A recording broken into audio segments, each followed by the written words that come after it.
I'm Ali Watson and I'm here in Brisbane in Queensland for the Myriad 2017 Festival. Today we went to the festival bright and early and we went to go see a few really good talks. A few of my favourite ones I went to see was the panel discussion with the founder of Pixie.com, and that was Holly, I can't remember her second name, Holly, and the founder of Corella, which is a content tool, open source tool, and it was just really interesting to sort of hear about those two startups. They talked about their journey from like a really early stage to where they got to today, some words of wisdom, and it was just very honest and really insightful. As someone starting a startup ourselves, I just got a lot from that. We then saw Nicola Hazel from Blue Chili, who is a massive fan of that woman. She is extremely empowering to all females wanting to start up in tech. She did a great talk on diversity, and then we also went to go see Jan Owen of the Foundation of Young Australians. Again, massive role model to me. Jan Owen she's just got an amazing stage presence. She talks about young people, the future of work for young people, and whether or not our education system is ready for them and is providing them with the education they need for the skills and jobs of the future. And that was just a really interesting talk.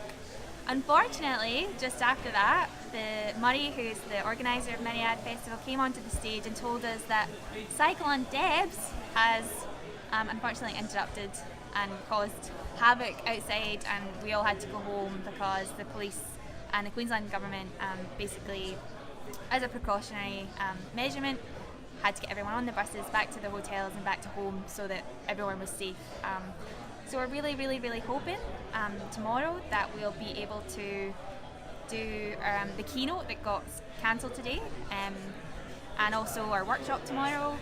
Unfortunately for us, we had a really exciting night planned called Bite Me, Smashing the Gender Stereotypes that we were hosting at Fishburners. Unfortunately that got cancelled as well because, again, the weather's just too bad outside, and we're absolutely gutted about that, but we're really hoping to reschedule later in the year. And I guess that's a wrap for day one of Myriad Festival. Tell us, what are you going to talk tomorrow at Myriad Festival? Because I have heard you have given a lot of speeches. You even went on ABC Live video or something. And Yeah, I we were saw on some radio comments this morning. online that, oh, you were amazing. So I want to know, what are you talking tomorrow? Like, tomorrow is really about sharing my story as a developer, as a girl learning computer science and studying at a university.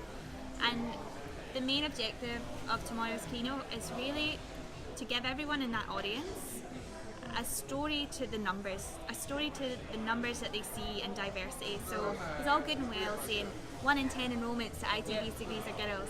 We account for less than 24% of the workforce. Those numbers and percentages and facts and figures, they don't mean a lot to people. But if they can hear my story and talk, like, I guess, hear what it was really like to be a girl in a computer science class, I really hope that the next time they see those figures, that they feel a bit differently, that it's more important to do something about it. And so for me, that's really what I'm trying to achieve tomorrow, is just be honest and share some of the things that have happened during my time studying and during my time as a developer in the workforce. I'm really excited because being in India has like 50-60% of girls in engineering classes, so, and IT engineering. So I don't have much experience that how you would have felt if there were not many girls. So I wish my workshop finishes very early and then I can listen to your talk, because it will be interesting to see your views about it. I've never seen any experience like that. So. No, absolutely, and I think it's kind of unusual for people. They don't know what it's like to sit in the shoes of a minority, or to understand what it's really like to be insecure or have that imposter syndrome or feel like you're the odd one out. And I think that's a really powerful emotion. It's hard to, I mean, I hadn't felt it before until I did computer science, until I joined the tech workforce. And so, yeah, I think it's something, once you hear the story and once you get those insights into someone's experience, I think that can help a lot of people understand Yeah, the even it problem a will bit more. help girls that, oh, if something like this happens to you, don't stress out, it's okay. Because right now we have not yet reached to the level that we have 50% girls in engineering colleges, and it will just help other girls who are in that right now, that hey, it's okay to be odd one out, and it will be cool. Absolutely. Yeah. And I guess that's why I love what we're building, like as volunteers, what we're building with Code Like a Girl is so important, and we've already seen the results of that. We've already been there for girls who are isolated in their jobs, but then they have this sisterhood they come to every 6-8 weeks. We're always there catching up, glass of wine. Yeah. This morning only, one of our friend at Mai told, we were chatting, and she told me that, Kruti, have you noticed that after we all joined Code Like a Girl, it has been it has been so lovely that we all have got opportunities which we generally wouldn't have fallen into. Like for example, Lydia is going for an interview, and she got some outside college time coding projects and stuff. Mai got chances to talk and host workshops and everything. I got chances to come out like Marriott and all these festivals with you guys. So it's really amazing. Yeah. Hi, my name is Mai. This is Vanessa, our co-founder of Code Like a Girl. Vanessa, so what is your takeaway from today, Myriad? I think what I really enjoyed about today's sessions was a lot of the conversations around the future of work and women in work.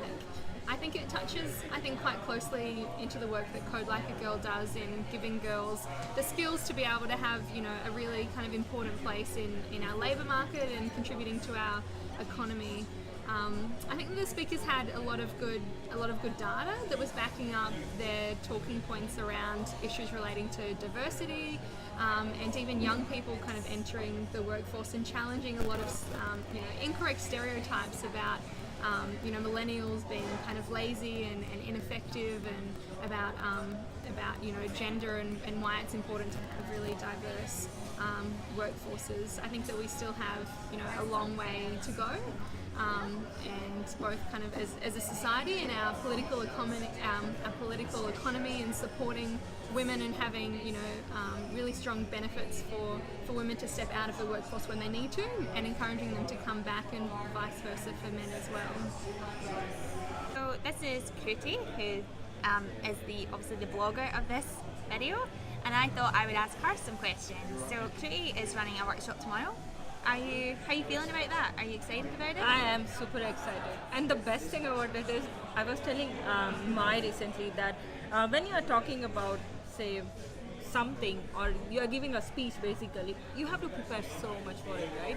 But when you are going to do a workshop, it's not that much preparing, because you know that shit already. So it's just like you're going and doing it. So it's so much better. Yeah, absolutely. So I'm very excited for it. Yeah. And I guess, can you explain like the importance of you delivering this workshop, and the importance of like an industry expert who's in the industry, current, knows their field very well?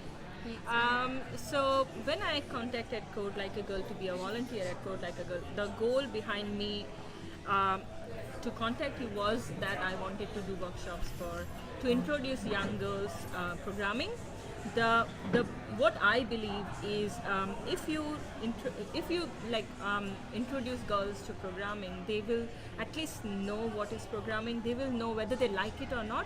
Then it is up to them whether they want to go in that or not. But at least getting introduced to the programming languages to them is very important, and at the young age, because if they really like it, from the very young age they will get into it.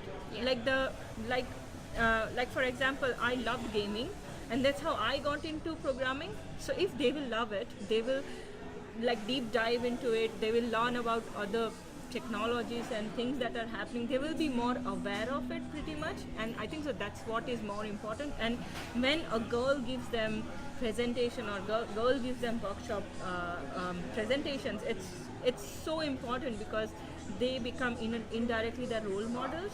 That's what I feel. Like for example, right now, a lot of girls have Ali as a role model, because you started this and you are the voice of this whole movement in a large scale, right? So it's amazing that, and it's very important for us to speak up and go in front of the crowd and speak about these technologies as well as the problems we have. And you're a great role model. You're an absolute great runner. So thank you. Yeah, I'm looking forward to tomorrow. I think it's going to be great. Yeah, I'm very excited for tomorrow.